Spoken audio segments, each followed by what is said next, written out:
Episódio 33, página 164, Um novo mundo, o despertar de uma nova consciência. Quem pensamos que somos? A gente começou o capítulo novo ontem, chamado Descobrindo Quem Somos Realmente. Ou seja, a coisa está começando a esquentar. Tô brincando, já esquentou há muito tempo, mas vamos lá. Nosso sentido de quem somos determina o que percebemos como nossas necessidades e o que importa na nossa vida. E o que nos interessa tem o poder de nos irritar e perturbar. Podemos usar isso como um critério para descobrir até que ponto nos conhecemos. O que nos interessa não é o que dizemos nem aquilo que acreditamos, mas o que nossas ações e reações revelam como importante e sério. Portanto, talvez queiramos nos fazer a seguinte pergunta: o que me irrita e perturba? Se coisas pequenas têm a capacidade de nos atormentar, então quem pensamos que somos é exatamente isso, pequeno. Essa é a nossa crença inconsciente. Quais são as coisas pequenas? No fim das contas, todas as coisas são pequenas porque todas elas são efêmeras. Podemos até dizer, sei que sou um espírito imortal, ou estou cansado deste mundo louco, tudo o que quero é paz, até o telefone tocar. Más notícias. O mercado de ações caiu, o acordo pode não dar certo, o carro foi roubado, nossa sogra chegou, cancelaram a viagem, o contrato foi rompido, nosso parceiro ou parceira foi embora, alguém exige mais dinheiro, somos responsabilizados por algo. De repente ocorre um ímpeto de raiva, de ansiedade. Uma aspereza brota na nossa voz. Não aguento mais isso. Acusamos e criticamos, atacamos, defendemos ou nos justificamos e tudo acontece no piloto automático. Alguma coisa, obviamente, é muito mais importante agora do que a paz interior que um momento atrás dissemos que era tudo o que desejávamos. E já não somos mais um espírito imortal. O acordo, o dinheiro, o contrato, a perda ou a possibilidade de perda são mais relevantes. Para quem? Para o espírito imortal que dissemos ser? Não. Para nosso pequeno eu que busca segurança ou satisfação em coisas que são transitórias e fica ansioso ou irado porque não consegue o que deseja. Parece até uma criança, né? Bom, pelo menos agora sabemos quem de fato pensamos que somos. Se a paz é de fato aquilo que desejamos, então devemos escolhê-la. Se ela fosse mais importante para nós do que qualquer outra coisa, e se nós nos reconhecêssemos de verdade como um espírito em vez de um pequeno eu, permaneceríamos sem reagir e num absoluto estado de alerta quando confrontados com pessoas ou circunstâncias desafiadoras. Aceitaríamos de imediato a situação e assim nos tornaríamos um com ela em vez de nos separarmos dela. Depois, da nossa atenção consciente surgiria uma reação. Quem nós somos, consciência, e não quem pensamos que somos, um pequeno eu, estaria reagindo. Isso seria algo poderoso e eficaz e não faria de ninguém, nem de uma situação, um inimigo. Se tudo é efêmero, passa, e se a gente se enxerga como algo, como consciência, como algo muito maior, qualquer situação externa que aconteça, que nos atravesse, não é suficiente para ser considerada nossa inimiga. Simplesmente é uma situação e a gente como consciência vai olhar para aquilo e lidar com aquilo, sem deixar que aquilo tire a gente completamente do nosso eixo. O mundo sempre se assegura de impedir que nos enganemos por muito tempo sobre quem de fato pensamos que somos, nos mostrando o que realmente é importante para nós. A maneira como reagimos a pessoas e situações, sobretudo quando surge um desafio, é o melhor indício de até que ponto nos conhecemos a fundo. Quanto mais limitada, quanto mais estreitamente egóica é a visão que temos de nós mesmos, mais nos concentramos nas limitações egóicas, na inconsciência dos outros e reagimos a elas. os erros das pessoas ou o que percebemos como suas falhas se tornam para nós a identidade delas. Isso significa que vemos apenas o ego nos outros e assim fortalecemos o ego em nós. Em vez de olharmos através do ego deles, olhamos para o ego. E quem está fazendo isso? O ego em nós. As pessoas muito inconscientes sentem o próprio ego por meio do seu reflexo nos outros. Quando compreendemos que aquilo a que reagimos nos outros também está em nós, e algumas vezes apenas em nós, começamos a nos tornar conscientes do nosso próprio ego. Nesse estágio, podemos também compreender que estamos fazendo às pessoas o que pensávamos que elas estavam fazendo a nós. Paramos de nos ver como uma vítima. Nós não somos o ego. Nós não somos o ego. Portanto, quando nos tornamos conscientes do ego em nós, isso não significa que sabemos quem somos. Isso quer dizer que sabemos quem não somos. Mas é por meio do conhecimento de quem não somos que o maior obstáculo ao verdadeiro conhecimento de nós mesmos é removido.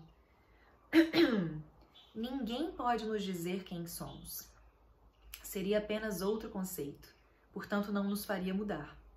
Quem nós somos não requer crença, não requer rótulo, não requer nome. Na verdade, toda crença é um obstáculo. Isso não exige nem mesmo nossa compreensão, uma vez que já somos quem somos. No entanto, sem a compreensão, quem nós somos não brilha neste mundo. Permanece na dimensão não manifestada, que, é claro, é seu verdadeiro lar. Nós somos, então, como uma pessoa aparentemente pobre, que não sabe que tem uma conta de 100 milhões de reais no banco. Com isso, nossa riqueza permanece um potencial oculto. Olha o vento confirmando isso tudo. Com isso, nossa riqueza permanece um potencial oculto. Aí o próximo tópico se chama a abundância. Quem nós pensamos que somos está intimamente ligado a como nos consideramos tratados pelos outros. Muitas pessoas se queixam de que não recebem um tratamento bom o bastante. Não me tratam com respeito, atenção, reconhecimento, consideração. Tratam-me como se eu não tivesse valor, elas dizem. Quando o tratamento é bondoso, elas suspeitam de motivos ocultos. Os outros querem me manipular, levar vantagem sobre mim. Ninguém me ama. Quem elas pensam que são é isso. Sou um pequeno eu, carente, cujas necessidades não estão sendo satisfeitas. Esse erro básico de percepção de quem elas são cria um distúrbio em todos os seus relacionamentos. Esses indivíduos acreditam que não têm nada a dar e que o mundo ou os outros estão ocultando delas aquilo de que precisam. Toda a sua realidade se baseia num sentido ilusório de quem elas são. Isso sabota situações, prejudica todos os relacionamentos. Se o pensamento de falta, seja de dinheiro, reconhecimento ou amor, se tornou a parte de quem pensamos que somos, sempre experimentaremos a falta. Se a falta for parte de quem a gente pensa que a gente sempre vai experimentar a falta. Em vez de reconhecermos o que já há de bom na nossa vida, tudo que vemos é carência. Detectarmos o que existe de positivo na nossa vida é a base de toda a abundância. O fato é o seguinte: seja o que for que nós pensemos que o mundo está nos tirando, é isso que estamos tirando do mundo. Seja o que for que pensemos que o mundo está nos tirando, é isso que estamos tirando do mundo. Agimos assim porque, no fundo, acreditamos que somos pequenos e não temos nada a dar. Se esse for o seu caso, experimente fazer o seguinte por 2 semanas e veja como sua realidade mudará. Dê às pessoas qualquer coisa que você pense que elas estão lhe negando. Elogios, apreço, ajuda, atenção, etc. Você não tem isso? Age exatamente como se tivesse e tudo isso surgirá. Logo depois que você começar a dar, passará a receber. Ninguém pode ganhar o que não dá. A abundância é um fluxo, né? É um ciclo. Dar e receber é um fluxo, é tipo a respiração. Eu encho meu peito, meu pulmão, eu esvazio e aí eu encho de novo e eu esvazio. O fluxo da abundância é a mesma coisa. Se eu não dou, eu não tenho como receber. Eu não posso ganhar nada do que eu não dê. É isso que ele está querendo dizer. Então, se a gente quer ganhar alguma coisa, elogio, reconhecimento, amor, qualquer coisa material, a gente precisa dar isso, antes até. Porque aí a gente entra no ciclo, no fluxo. E aí, naturalmente, a gente vai receber isso de volta. O fluxo de entrada determina o fluxo de saída. O que eu dou determina o que eu vou receber. Seja o que for que você acredite que o mundo não está lhe concedendo, você já possui. Contudo, a menos que permita que isso flua para fora de você, nem mesmo saberá que tem. Isso inclui a abundância. A lei segundo a qual o fluxo de saída determina o fluxo de entrada é expressa por Jesus nessa imagem marcante. Dai e dar-se-vos-á. Colocar-vos-ão no regaço medida boa, cheia, recalcada, sacudida e transbordante, porque com a mesma medida com que medirdes, sereis medidos vós também. Parece quase uma outra língua, né? Esse português bem arcaico. Mas o que importa é o contexto, é a mensagem, né? Que é essa aqui. A fonte de toda a abundância não está fora de você. Ela é parte de quem você é. Entretanto, comece por admitir e reconhecê-la exteriormente. Comece por admitir e reconhecê-la exteriormente. Comece a enxergar a abundância. Veja a plenitude da vida ao seu redor. O calor do sol sobre sua pele. A exibição de flores magníficas num quiosque de plantas. O sabor de uma fruta suculenta. A sensação no corpo de toda a força da chuva que cai do céu. A plenitude da vida está presente a cada passo. Seu reconhecimento desperta a abundância interior adormecida. Então permita que ela flua para fora. Só o fato de você sorrir para um estranho já promove uma mínima saída de energia. Você se torna um doador. Que lindo! Pergunte com frequência: o que posso dar neste caso? Como posso prestar um serviço a essa pessoa nessa situação? Você não precisa ser dono de nada para perceber que tem abundância. Porém, se sentir com frequência que a possui, é quase certo que as coisas comecem a acontecer na sua vida. Ela só chega para aqueles que já a têm.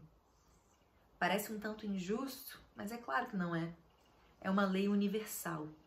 Tanto a fartura quanto a escassez são estados interiores que se manifestam como nossa realidade.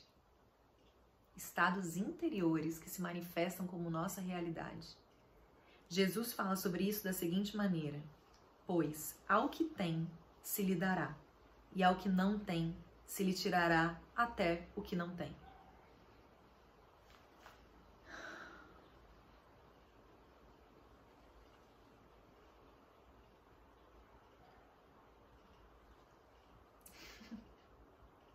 Eu tava pensando no que falar, mas eu acho que é só sobre sentir, né?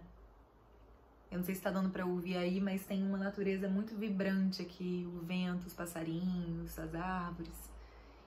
E isso também é reconhecer a abundância. A gente parar em estado de presença em algum momento e só perceber o entorno. O silêncio é uma abundância. Tudo, tudo, tudo. Se a gente percebe nos mínimos detalhes, parece não, isso de fato se acende. A gente começa a acender a nossa percepção para isso, começa a reconhecer isso mais. E isso começa a vir mais, porque a gente está aberto, a gente reconhece, a gente entra nessa frequência. Eu acho que é mais sobre isso. Se a gente começa a reconhecer essa abundância em tudo, a gente entra na frequência dela. E aí, se a gente entra na frequência da abundância, a gente atrai ela mais e mais para nossa vida. E lembrando, né? Dar e receber são parte de um mesmo ciclo. É um fluxo contínuo, ininterrupto, infinito, múltiplo, plural. que a gente pode doar neste momento. Obrigada pela companhia. Até amanhã.